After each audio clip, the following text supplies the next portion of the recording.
In this video, we're going to talk about the prior conditions in order to understand the binomial theorem.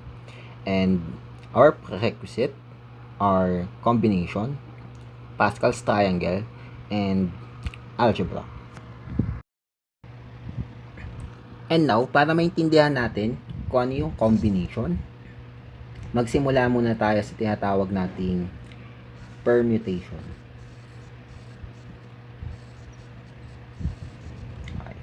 So what is permutation?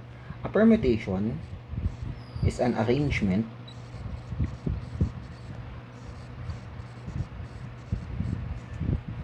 of all parts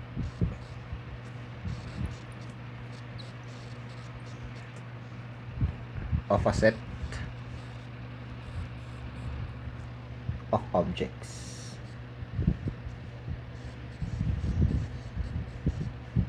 Here, order is important.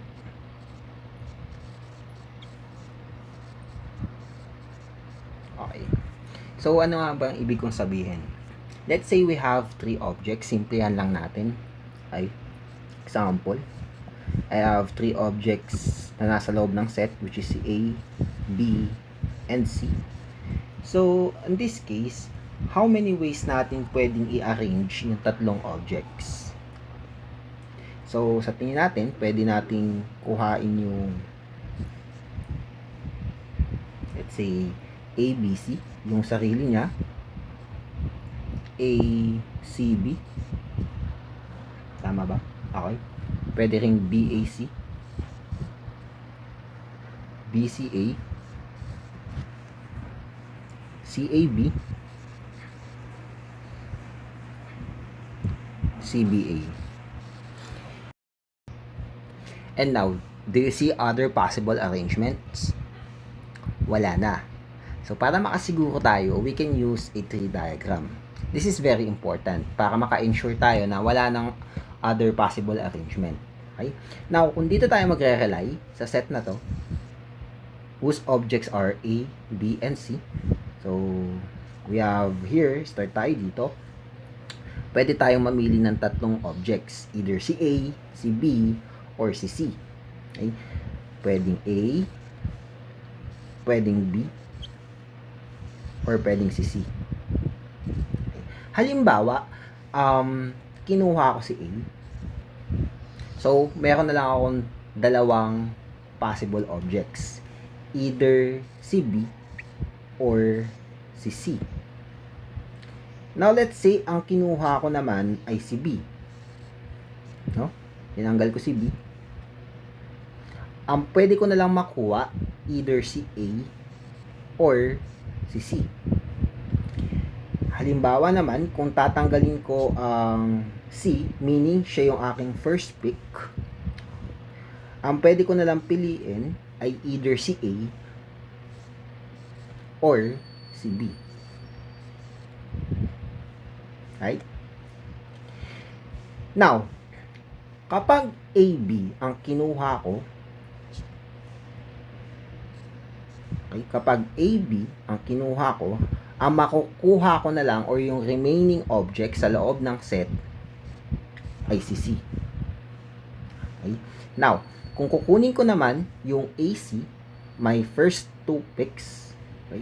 Kung kukunin ko yung AC, mapupwersa na ang kailangan ko na lang object ay si letter B. Ganon din sa mga susunod na pagpili. Okay? Kung ikaw ay namili ng B at ng A, ang last option mo na lang ay si C. BC, we have A. CA, ang natira ay B. Then CB, A ang ating last object.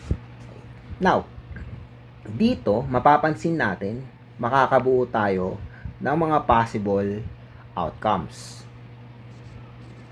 We have an outcome ABC. We have an outcome ACB. Sa una, ang kinuha ko ay A, pangalawa ay B, pangatlo ang C. Next, una ang A, pangalawa ang C, pangatlo ang B. At yan ay gagawin natin hanggang maubos natin lahat ng mga possible outcomes. So, dito BAC and BCA hanggang dito sa CAB and CBA. Observe na itong mga nakuha natin ay tumutugma sa tree diagram na meron tayo. And CAB and CBA.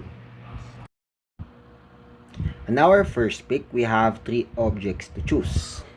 Either CA, CB, or CC. So, meron tayong 3. Okay? Next, kapag nakakuha ka na ng isa, meaning, dalawa na lang ang pagpipilian mo. So, we have 2 ways to choose. 2 ways. And kapag ikaw ay nakakuha na ng dalawa, isa na lang ang pagpipilian mo, which is yung remaining part. Kaya, sa third trial natin ng pagkuha, one way na lang. Now, multiply natin itong numbers na to. 3 times 2 times 1, we have 6. Meaning, we have 6 ways to choose the arrangement of these objects. So, 1, 2, 3, 4, 5, 6. 6 ways. In general,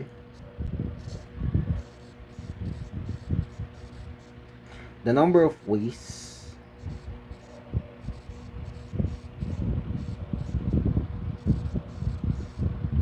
to choose the number of ways to choose the arrangements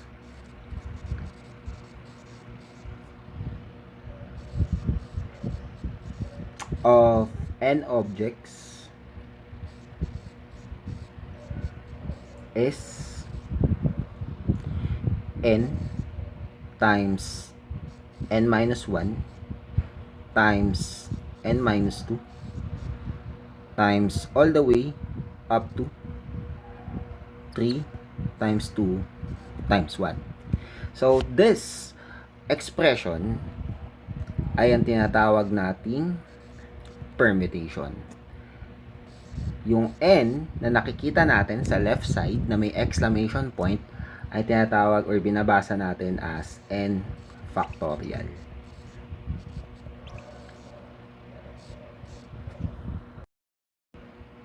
Now, take note that we have to consider the word distinct, no? So, dapat n distinct objects. So, dapat walang magkaparehas or same ng label, mga ganun. Right, for example, okay, let n is equal to 5. So, we have 5 objects. So, what is 5 factorial? So, how many ways natin pwedeng i-arrange yung 5 objects, no? Na kung saan order is important, no? We have 5 by the factorial definition, n times n minus 1 times n minus 2 all the way up to 3 times 2 times 1. So, we have 5 times 4 times 3 times 2 times 1. Okay? So, simplify. We have 20 times 3, 60 times 2, 120. Okay? How about if n is equal to 4? So, we have 4 factorial. So, this is 4 times 3 times 2 times 1, which is equal to 24. Okay. Next, how about if n is 3? So, we have 3 factorial. 3 times 2 times 1, 6. Next, 2 factorial. We have 2 times 1. And that is 2. 2 ways. 1 factorial. Okay? How many ways mo may a-arrange yung isang object? Eh di isa lang, that is 1.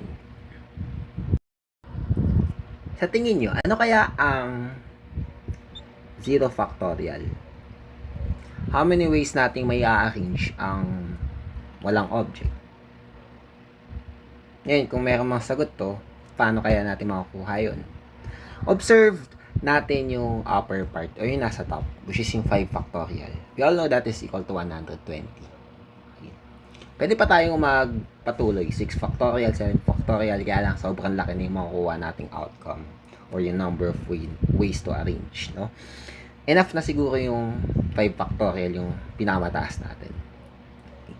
Ngayon, punta tayo sa 4 factorial, which is 24. Yan ay pwede nating isulat as 5 factorial over 5. Bakit? Kung titignan natin, 5 factorial is 5 times 4 times 3 times 2 times 1.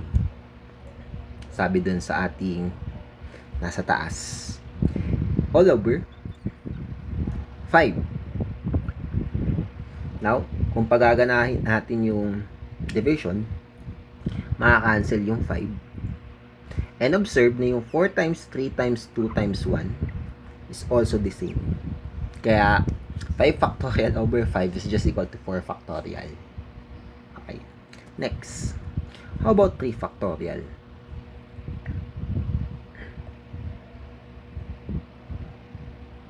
3 factorial is equal to 4 factorial all over 4. Now, simplify. We have 4 factorial is just 4 times 3 times 2 times 1 all over 4. Now, cancel yung 4 natin. As you can see, 3 times 2 times 1 is just the same on this expression. Next, how about 2 factorial? 2 factorial is just equal to 3 factorial over 3. And that is 3 times 2 times 1 all over 3. Same process. Cancel. We have 2 times 1, which is 2 times 1. And makikita natin yung pattern. Pag sinundan natin yan, yung 1 factorial ay equal na lamang sa 2 factorial over 2. And that is 2 times 1 over 2. So, cancel yung ating 2. The remaining part is just equal to 1. So, yung 1 na to ay ito. Ngayon, ang 0 factorial ay pwede nating sabihin as 1 factorial over 1. And that is equal to 1 over 1, which is equal to 1. Now, we can say that, lagyan natin, note, note, 0 factorial is equal to 1.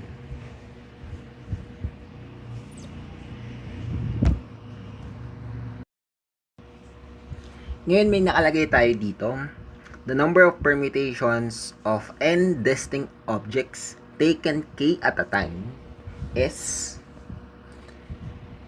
n, then we have capital P, then a subscript of k is equal to n factorial over quantity n minus k factorial. Ang basa po dito sa left side is the permutation of n objects taken k at a time. Okay?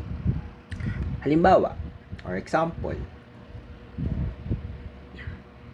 okay. Let's say we have 3 objects, katulad kanina, A, B, and C. No? So, we have N. Okay. N is equal to 3. Now, yung K is yung pagkuha natin ng objects doon sa tatlong given na object. So, let's say, kumuha tayo ng isa. Okay? Now, kung pagaganahin natin yung equation na nasa taas, we have 1. Okay. Tapos, permutation. Then, yung n natin is 3. So, ang basa dito is the permutation of 3 objects taken one at a time. So, kukuha ka lang ng isa. How many ways tayong pwedeng mamili ng pagkuha ng isang objects sa tatlo? So, substitute lang natin yung given values.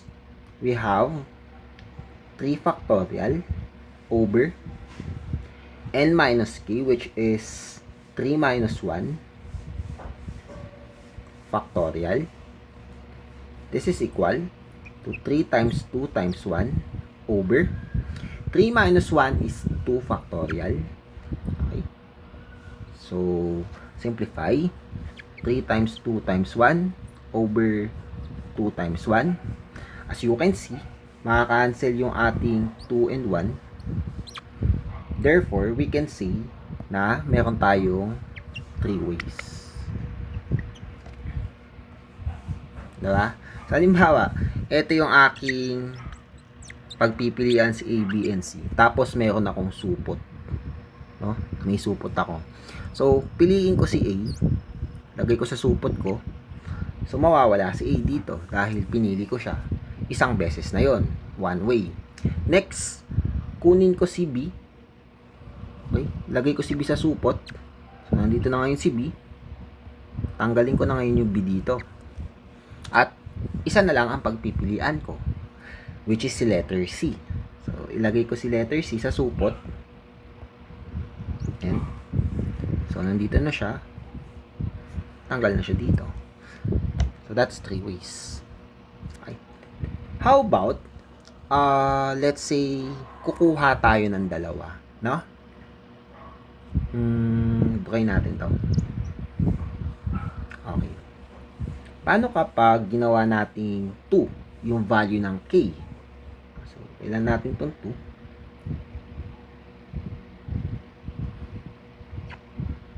So, meaning, out of 3 objects, pipili ka ng dalawa. How many ways kang makakapili ng dalawa? Okay. So, palitan lang natin ng 2. Lahat ng nakikita nating 1 kanina. Okay. So, this will now 3 minus 2. 3 factorial, which is 3 times 2 times 1. Sa denominator, ito ay magiging 1 factorial na lang, since 3 minus 2 is equal to 1. Okay. Now, 1 factorial, ang sabi natin, that is equal to 1. Okay, that's equal to 1. Sulit lang natin ng maayos ulit. Okay. So, kung 1 yung denominator, cancel lang yung 1. So, kung matitira sa numerator is 3 and 2. Multiply, we have 3 times 2, that is 6. Meaning, meron tayong 6 ways ng pagpili, no? Possible option natin. So, halimbawa, ito ulit ang ating A, B, and C. Mamimili ako ng dalawa. Yan, halimbawa yung supot ko medyo may kalakihan, no? Supot yan, guys, no? Supot. Yan, supot yan.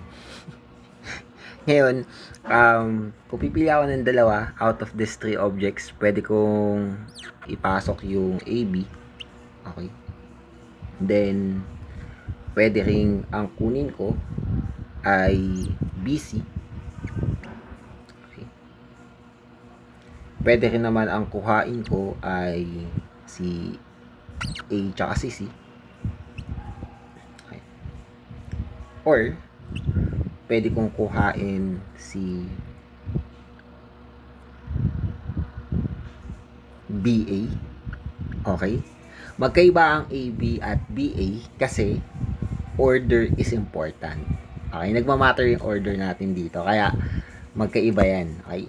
Pwede rin naman kuhain natin yung kabaligtaran ng BC, which is si CB, at yung AC, which is si CA. Okay. So, ito na yung total na pwede nating mapitas dito sa ating pagpipilian na set. I mean, dito sa set na si A, B, and C, yung object sa loob. So, ito yung 6 ways niya. Okay, 6 ways. Sorry. Yan. Ito yung 6 ways niya. AB, BC, AC, BA, CA, and CB. Now, punta naman tayo kapag ang ating pagpipilian ay tatlo. No? Palitan natin yung K ng 2. So, meaning, out of 3 objects, how many ways tayo makakapili ng tatlong object? Palitan lang natin to. Gawin natin tong 3. Okay, this is 3. So, we have permutation of 3 objects taken 3 at a time. So, meron tayo dito 3. 3 factorial over, try natin. 3 factorial over 3 minus 3. Okay. Factorial. So, 3 factorial, we all know that that is 3 times 2 times 1. Then, 3 minus 3 is 0. Then, we have factorial. Sabi natin, note, 0 factorial is equal to 1. So, this is equal to 3 times 2 times 1 over 1. And we have 3 times 2 times 1, 6. We have 6 ways to choose. Okay, 6 ways. Ano kaya yung 6 ways na yun, no? Halimbawa, ito na naman yung aking supot. Okay. Pwede kong ilagay yung ating kulay. Si ABC. Pwede kong ilagay si ACB. Magkaiba yan, no? Distinct sila. Pwede ko ring ilagay si BAC. Pwede kong isupot si BCA, si CAB, at si CBA. Kung mapapansin nyo, ito lang din yung nakuha natin kanina.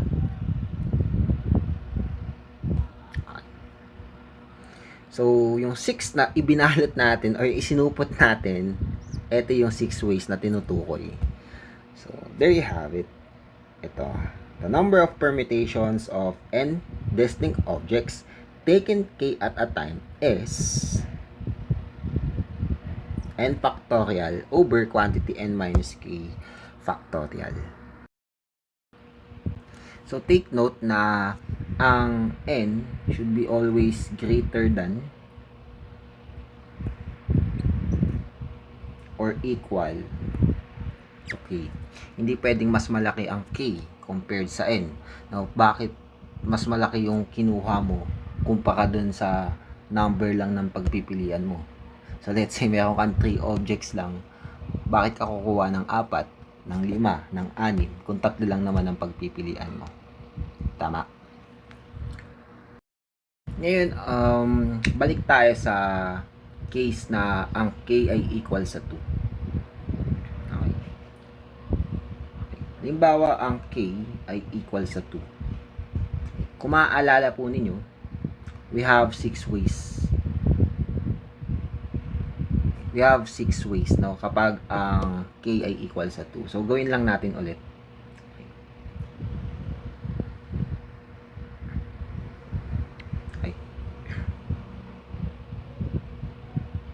So, if this is 2, we have 3 minus 2, 1. So, 1 factorial.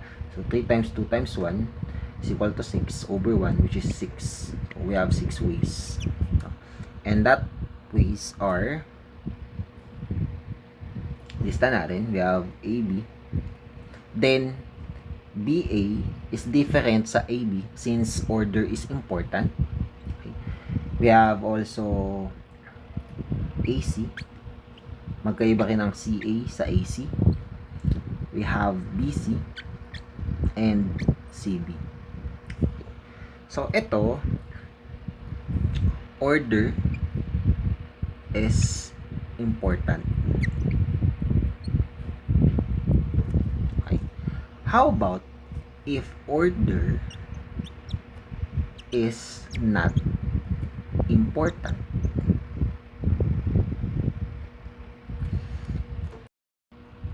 Bali, ang magiging objects na lang natin ay mababawasan.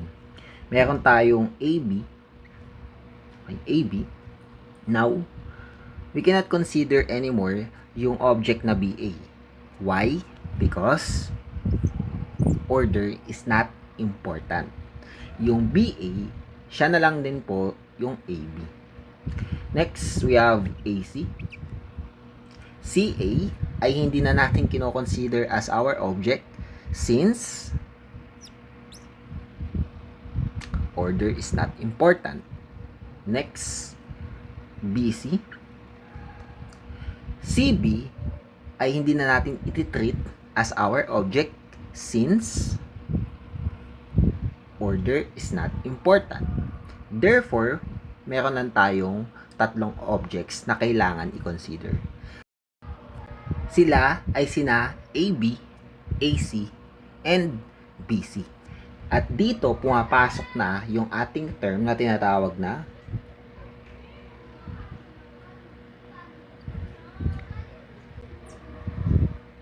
combination. Now, we can define the combination as the arrangement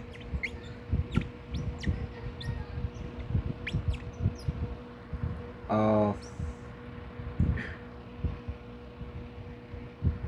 n objects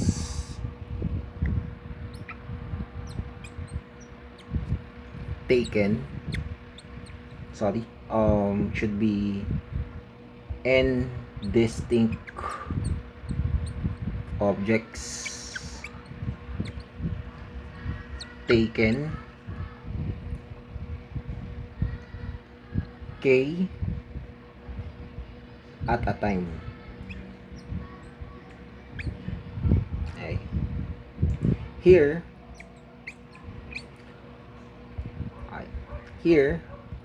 order is not important.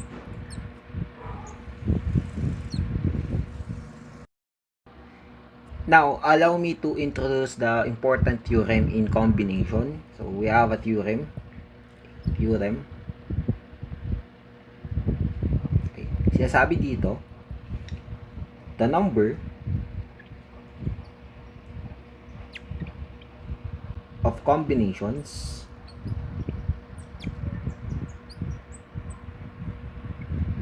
of n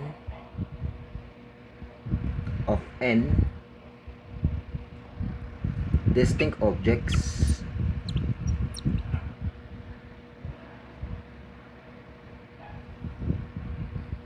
taken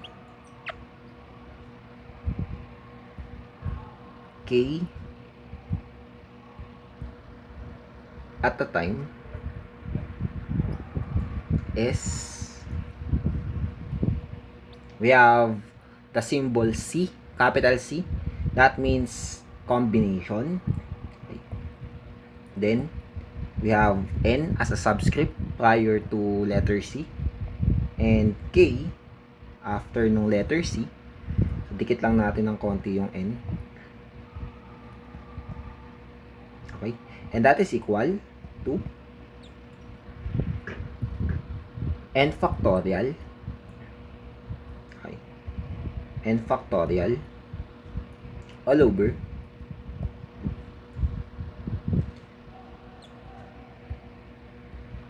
k factorial times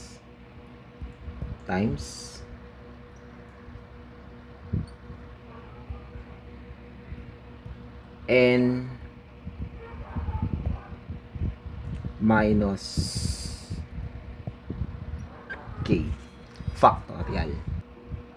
Ayan ay pwede din natin i-express as this notation n k. N yung nasa taas, k yung nasa baba, then lalagyan lang natin ng parenthesis. Okay, let us have our example.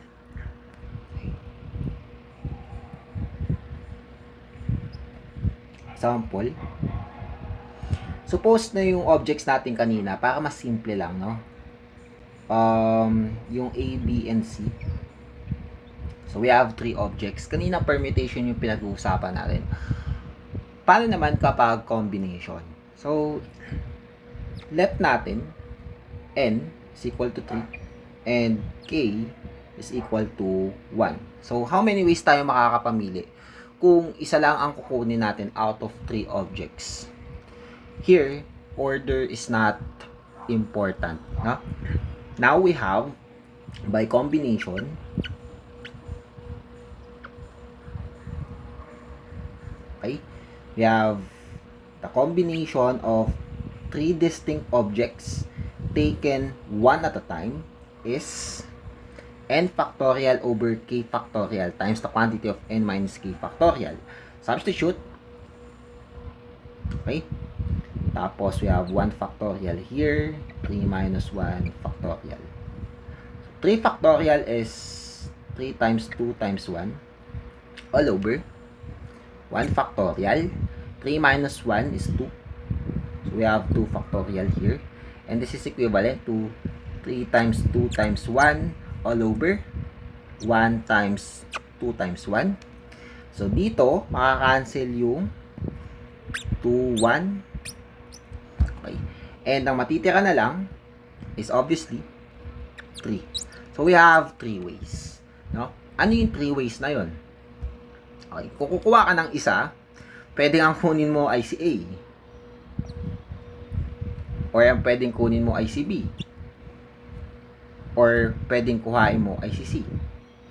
And sila na po yung ating 3 ways. 1 way, 2 ways, 3 ways. How about if n is 3, which is yung ABC, and ang k natin ay 2. Kukuha ka ng 2 out of 3 objects, no? So, we have the combination of 3 distinct objects taken 2 at a time, or pwede mo yung i-express as this expression. We have 3 factorial over 2 factorial times 3 minus 2 factorial. This is now equal to 3 times 2 times 1. 2 factorial is just 2 times 1. 3 minus 2 is 1 factorial. 1 factorial is equal to 1. So, you have 2, 1, 2, 1. Cancel. Still, 3 ways. At ano yung 3 ways na yon? We have AB, BC, and AC. Okay. Hindi na natin pwedeng baliktarin, gawing BA dahil order is not important. CB, order is not important. CA, still, order is not important. So, ito na yung tatlong ways na yun. How about if n is 3 and k is also 3? So, we have the combination of 3 distinct objects taken 3 at a time. So, how many ways tayo makakapamili ng tatlong objects out of 3 objects? So, pwede mo yan i-express as 3 taken 3. That is equal to 3 factorial all over 3 factorial quantity 3 minus 3 factorial. This is equal to 3 times 2 times 1 all over 3 factorial is 3 times 2 times 1. 3 minus 3 factorial is 0 factorial, which is equal to 1. Now, cancel na yung ating 3, 2, and 1. And obviously, ang matitira na lang is 1 over 1 or 1. Meron lang tayong 1 way. At ano yung way na yun? Siya si A, B, and C. Okay.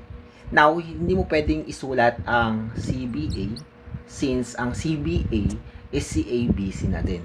Hindi mo pwedeng isulat si BAC dahil yung BAC ay si ABC na din. Since order is not important. Kaya, buburahin na natin to. Dahil ang tanging way para lamang tayo ay makakuha ng 3 objects out of 3 objects I see ABC. One way.